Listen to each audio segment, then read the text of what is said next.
Hello, beautiful people. We are here today talking about brain reserve. Now, you may not have heard this term before. I hadn't heard it before I studied under Dr. Daniel Amen, but it's a really interesting thing to understand because if you think of your health, all of your health, your whole health picture, like a bank account, this is more what I'm looking at because we've got things that are deficits, right? They withdrawal out of your health bank account. And then we have deposits. So really simply, this is how your health works. But the brain reserve is a really, really interesting concept. It's like a buffer that actually helps against the flow on of long-term illness like Alzheimer's, cognitive decline. So I've got a little presentation for you today that I'd like to share to just give you an understanding of what brain reserve is and why you have to start looking at this for yourself. Right. So from the work of Dr. Amen, we know that when your brain works right, you work right. And we can see this is a nice smooth brain from SPECT scans. This is one that's got holes, and those holes represent a lack of blood flow. And this is really the picture that starts to happen when we have different illnesses in the body, different mental health pictures. We start to get this lack of blood flow and we get in trouble, right? Now, understanding that your brain is the most amazing, energy hungry organ in the universe. It uses 20% of your calories, right? 20% of what you eat is actually going into your brain power. So if your nutrition isn't great, your brain isn't going to be working great. This is on a really simple level. You know, your brain controls everything, your mood, how you move, your emotions. There's just so much tied up in your brain that it's really time to start looking at, okay, how do I look after my brain? It's a long-term investment, right? Your brain is soft, right? It's really, really soft. And this is what I was blown away because when I'd seen brains before or pictures of brains, they look hard, right? The softest I'd think it would be is like jelly meat or some sort of pet food. But they're actually very, very soft, like soft butter or custard, and it's housed in a spiny skull. So, this is why, if you have had head injuries like I have, you really need to start thinking about your brain reserve as a long-term investment. Okay, we've got to think of it as brain banking. Now, see what I mean? When you look at these sort of pictures, it's like it looks hard, but it's not. Your brain is soft.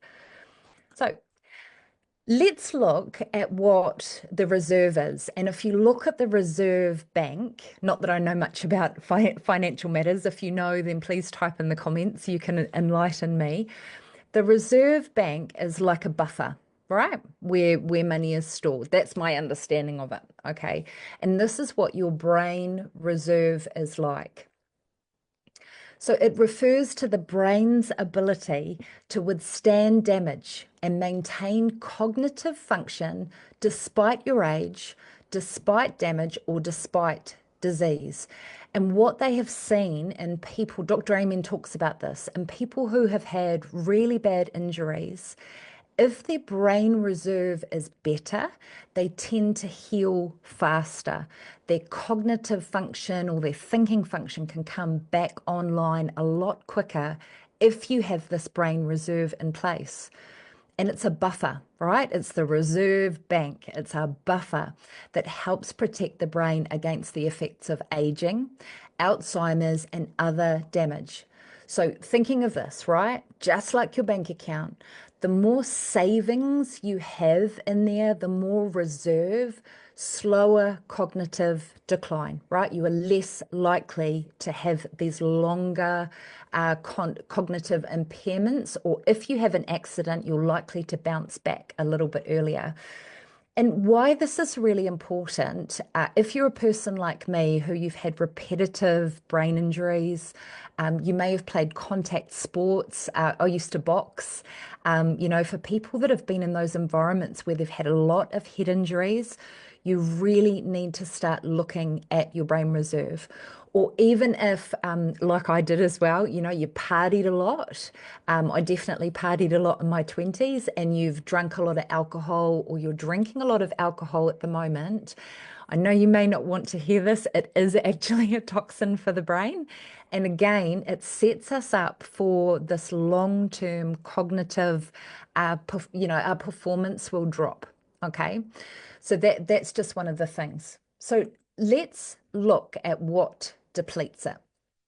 Repetitive head injuries, toxins, and that is toxins that we take in willingly, like alcohol, drugs, a lot of heavily laden chemical foods.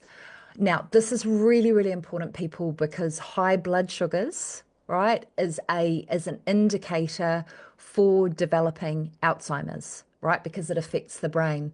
So again, this is depleting your brain reserve.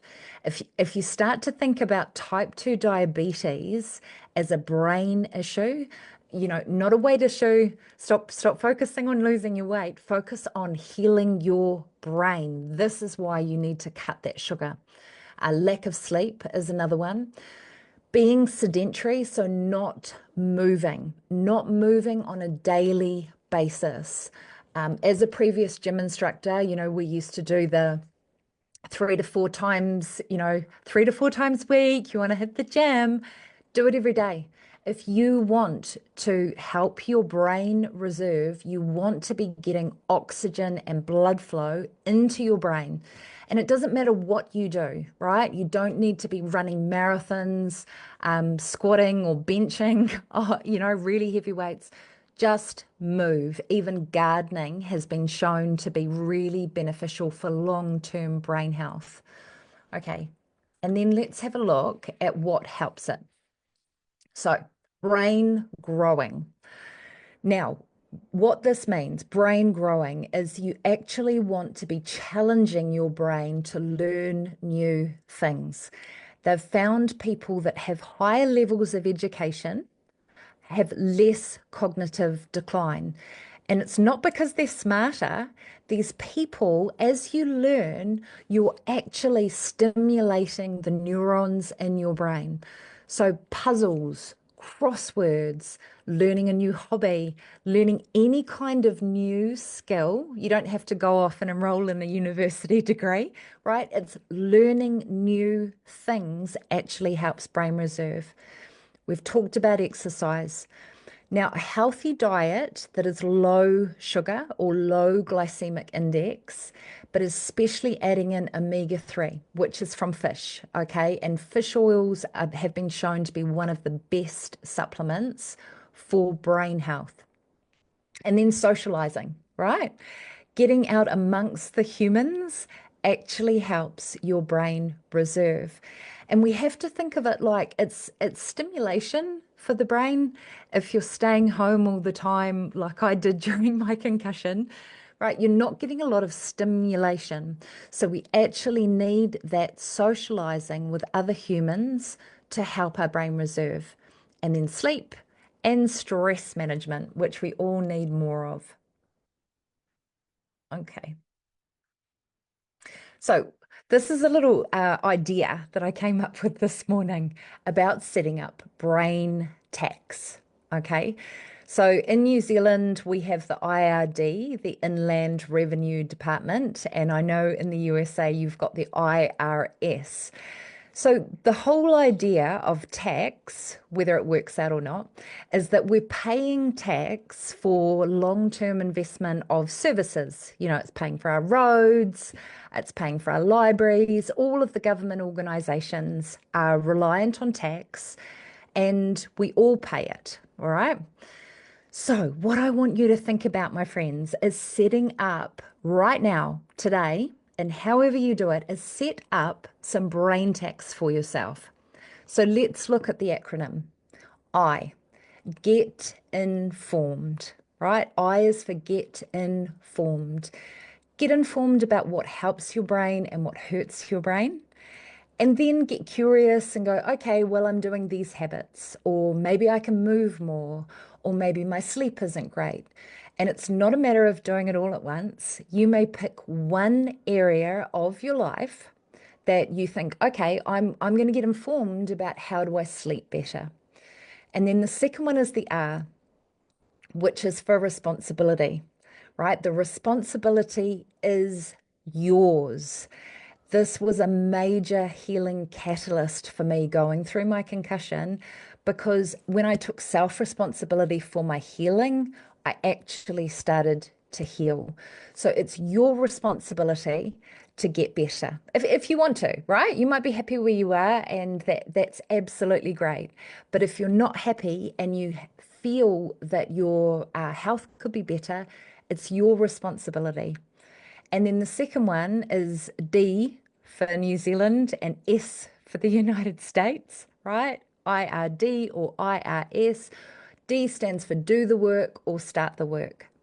So once you know what helps you, when you take personal responsibility, and then when you actually start to do the work as fast or as slow as you need to, your life will actually change because your brain, you only get one, right?